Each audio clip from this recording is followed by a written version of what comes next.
तो गाइज इस वीडियो में हम लोग यही समझेंगे कि how you can invest your first 10,000 rupees in the stock market safely. तो गाइज इस टॉपिक के बारे में डिस्कस करने से पहले मैं आप लोगों को कुछ कॉमन मिस्टेक्स के बारे में बताना चाहता हूं जो कि मैक्सिमम न्यू इन्वेस्टर्स करते हैं। So they only invest in one stock और ओनली वन सेक्टर। एंड बहुत बार ये भी देखा गया है कि कम कैपिटल होने के वजह से ज़्यादा क्वांटिटी उठाने के लालच में आकर के वो लोग पेनी स्टॉक में पैसा लगा देते हैं एंड बाद में वही पेनी स्टॉक बहुत ही बड़ा लॉस उन लोगों को दे के चला जाता है। एंड ये जो मैंने गलतियाँ पॉइंट आउट किया है इनमें से एक नया गलती तो 60% ऑफ द न्यू इन्वेस्टर्स करता ही है। एंड इसमें से एक गलती मैंने भी किया था। अब मैंने कोई पेनी स्टॉक में पैसा नहीं फंसाया था, मैंने जो किया था वो यही है। देखो, मैं बचपन से ही कार्स एंड बाइक्स का बहुत ही बड़ा मतलब दीवाना आप लोग बोल सकते हो। मैं कार्स एंड बाइक्स का बहुत ही बड़ा दीवाना हूँ, बहुत ही बड़ा आशिक हूँ कार्स एंड बाइक्स का।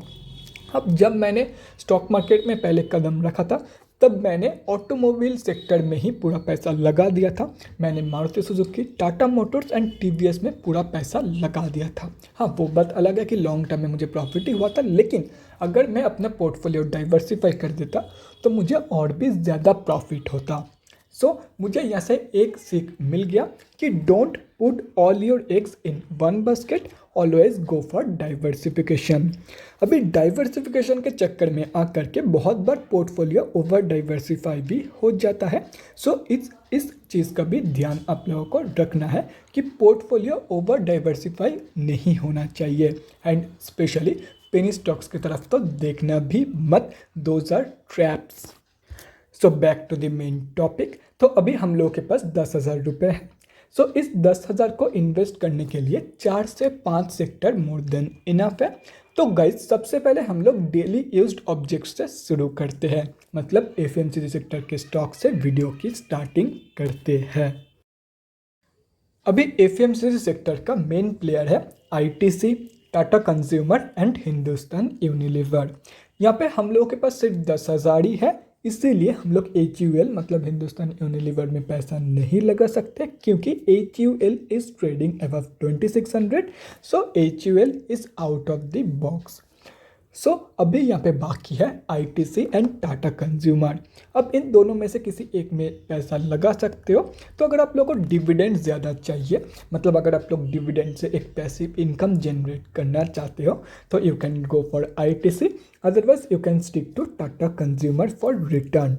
अभी अगर आईटीसी की रिटर्न एंड कुछ इंपॉर्टेंट फिगर्स के बारे में बात करें तो आईटीसी ने पिछले 5 साल में 28% की रिटर्न दिया है and this is well expected क्योंकि ये एक हाई डिविडेंड पेइंग स्टॉक है। तो ऑब्वियसली कंपनी की जो शेयर प्राइस की ग्रोथ है वो नॉन डिविडेंड पेइंग स्टॉक से बहुत ही कम होगा। बाकी अगर कुछ इंपॉर्टेंट फिगर्स के बारे में बात करें तो इंपॉर्टेंट फिगर्स आप लोगों के सामने हैं। मार्केट कैप है 4,17,860 करोड़ का, 24.2 का पी है, 33.6% है कंपनी की ROC, 24.8% है कंपनी की रिटर्न ऑन इक्विटी, लास्ट 3 साल की सेल्स ग्रोथ 8% है, डिविडेंड यील्ड 3.36% है and debt to equity ratio 0 है।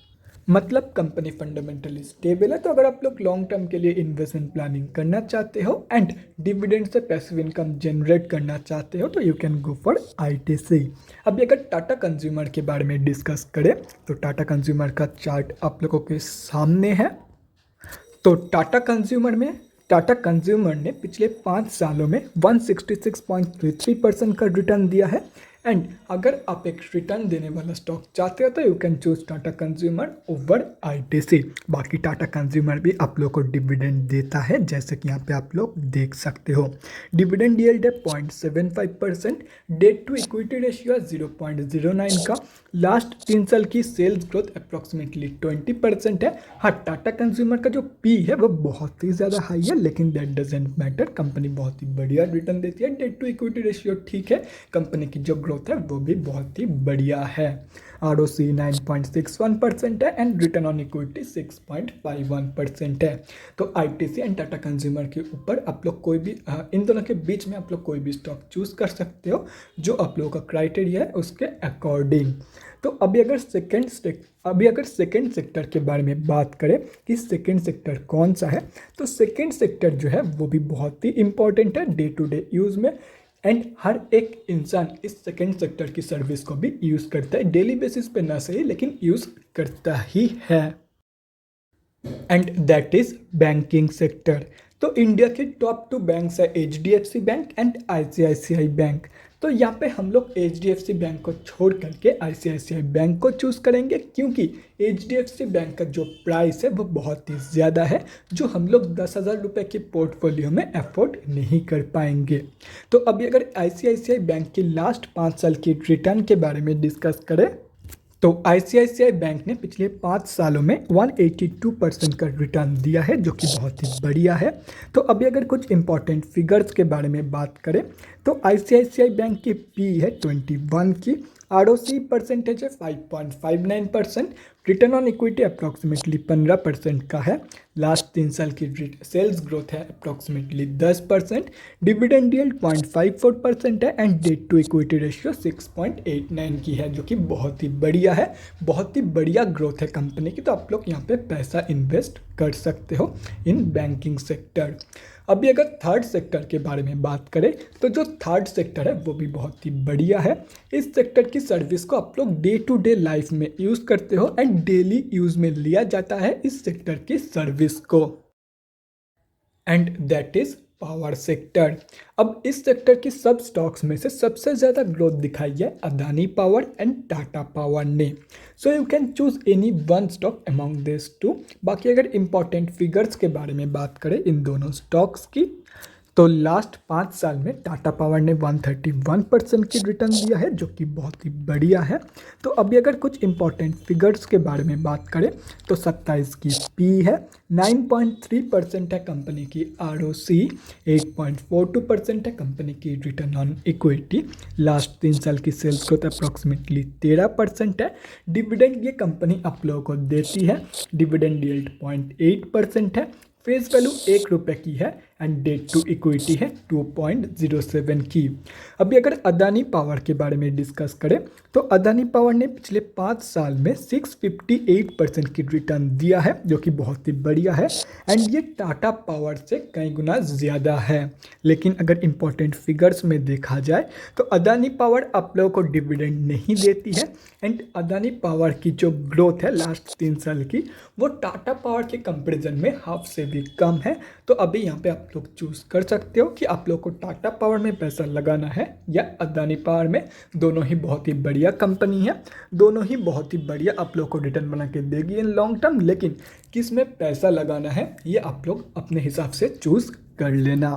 तो अभी अगर फोर्थ सेक्टर के बारे में डिस्कस करें तो वो है ट्रांसपोर्टेशन मतलब ऑटोमोबाइल सेक्टर, एंड ये आप लोगों को भी पता है कि Tata Motors will rule the EV market and they are already ruling it and the future of the cars is electric. So our fourth stock is Tata Motors. तो अभी अगर टाटा मोटर्स के कुछ इंपॉर्टेंट फिगर्स के बारे में बात करें तो टाटा मोटर्स की लास्ट 5 साल की रिटर्न नेगेटिव में है एंड सिर्फ यही नहीं, अगर यहाँ पे आप लोग देखोगे तो कंपनी की return on equity and last 3 साल की सेल्स ग्रोथ भी नेगेटिव में है। लेकिन ये स्टॉक मैं सिर्फ और सिर्फ कंपनी की बिजनेस के बेसिस पे आप लोगों को दे रहा हूँ क्योंकि ये आप लोगों को भी पता है कि कार्स का फ्यूचर है electric and Tata motor will rule that EV market. So मैं इसको लॉन्ग टर्म के व्यूज से दे रहा हूँ, इसीलिए मैं टाटा मोटर्स को सिलेक्ट करने के लिए बोल रहा हूँ। बाकी अगर आप लोग को टाटा मोटर्स ठीक ना लगे सो you can choose any other stock based on your preference. Automobile sector से कोई भी स्टॉक आप लोग चूज कर सकते हो। तो गाइस अभी अगर फिफ्थ सेक्टर के बारे में बात करें तो ये जो फिफ्थ सेक्टर है ये एंटायरली ऑप्शनल है। अगर आप लोग इस फिफ्थ सेक्टर में इन्वेस्ट करना चाहते हो तो दिन पर शेयर आप लोगों को अप्रॉक्सीमेटली 2,000 रुपये इन्वेस्ट करना होगा। लेकिन अगर आप लोग इस फिफ्थ सेक्टर में इन्वेस्ट नहीं करना चाहते हो देन आप लोग अप्रॉक्सीमेटली पर शेयर 2500 इन्वेस्ट कर पाओगे। अभी इन्वेस्ट करना है या नहीं ये एंटायरली सब्जेक्टिव है कि फिफ्थ सेक्टर में आप लोग पैसा लगाओगे या नहीं, या 4 सेक्टर में ही आप लोग पैसा डाइवर्सिफाई करोगे।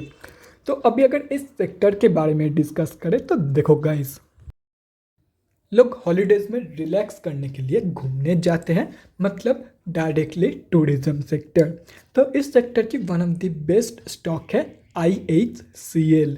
तो अभी अगर इस कंपनी के कुछ इंपॉर्टेंट फिगर्स के बारे में बात करें तो पिछले 5 सालों में इस कंपनी ने अप्रॉक्सीमेटली 168% की रिटर्न दिया है। एंड अगर कुछ इंपॉर्टेंट फिगर्स के बारे में बात करें तो लास्ट 3 साल की सेल्स ग्रोथ नेगेटिव में है and return on equity negative में है। स्टॉक की पीई बहुत ही ज़्यादा है, डिविडेंड यील्ड 0.12% है एंड डेट टू इक्विटी 0.38 की है। एंड मैक्सिमम होटल स्टॉक्स अगर देखोगे तो ऐसा ही कुछ आप लोगों को फंडामेंटल्स का नज़ारा देखने को मिलेगा। तो ये this is normal for tourism industry stocks. So आप लोग इस कंपनी में पैसा लगा सकते हो। एंड वीडियो यहीं पे एंड नहीं होता है, मैं आप लोग को चार्ट दे दूंगा सेक्टर वाइज, तो चार्ट के लिए वेट फॉर अ सेकेंड। तो गाइस सपोर्ट लेवल्स के हिसाब से यहाँ पे एंट्री प्राइस डिसाइड किया हुआ है एंड यहाँ पे सब स्टॉक्स मेंशन किया हुआ है। इन दोनों में से आप लोग एक चूज़ करोगे, इन दोनों में से आप लोग एक चूज़ करोगे, बाकी ये हो गया एक सेक्टर, ये हो गया 2 सेक्टर, ये 3, ये 4, ये 5, ऐसे आप लोग चूज़ करोगे। क्वांटिटी कहाँ पे कितना इन्वेस्ट करना है वो दिया हुआ है। अप्रॉक्सीमेटली 2000 रुपये इन्वेस्ट हो रहा है पर शेयर में। देखो एग्जैक्ट तो नहीं हो पाएगा, अप्रॉक्सीमेटली 19-20 करके किया हुआ है। अगर इसको आप लोग टोटल करोगे तो 10,000 रुपीज़ से स्लाइटली कम निकल के आ रही है। एंड मैंने यहाँ पे जो प्राइसेस मेंशन किया है, हो सकता है कि इससे आप लोगों को महंगे में बाई करना पड़ जाए और ये भी हो सकता है कि इससे 10-20 रुपये सस्ते में भी आप लोगों को मिल जाए। सो ये एक एवरेज प्राइस है, इसके आसपास ही बाई करने की कोशिश करना। इससे अगर नीचे मिल जाए तो बढ़िया, इसके ऊपर बाइंग कंसिडर, मैं ये नहीं बोलूँगा कि बाई करना ही मत, बाकी मतलब सोच समझ के करना है इसके ऊपर बाई, क्योंकि इस प्राइस के हिसाब से यहाँ पे क्वांटिटीज़ फिक्स किया हुआ है। और अगर फोर्थ सेक्टर के बारे में डिस्कस करें तो यहाँ पे आप लोग देख सकते हो, यहाँ पे जो प्राइस है मतलब टोटल प्राइस है वो 10,000 से स्लाइटली ज़्यादा है। लेकिन आई गेस मार्केट जिस हिसाब से फॉल कर रही है हाई हिट करने के बाद, आई गेस आप लोगों को ये जो एंटायर पोर्टफोलियो है वो 10,000 के नीचे मिल ही जाएगा। इन दोनों में से एक चूज़ करोगे एंड इन दोनों में से एक अपने प्रेफरेंस के हिसाब से, अपने क्राइटेरिया के हिसाब से। बाकी ये हो गया एक सेक्टर, ये 2, ये 3, ये 4। स्क्रीनशॉट लेना चाहते हो तो स्क्रीनशॉट लेके रख सकते हो। तो guys that's it for this video. अगर इन स्टॉक्स में से किसी भी स्टॉक का कोई भी डिटेल्ड एनालिसिस वीडियो देखना है तो कमेंट सेक्शन में बता देना, मैं वीडियो बना दूंगा। तो गाइज थैंक्स फॉर वॉचिंग, अगले वीडियो में मिलते हैं guys, till then stay safe.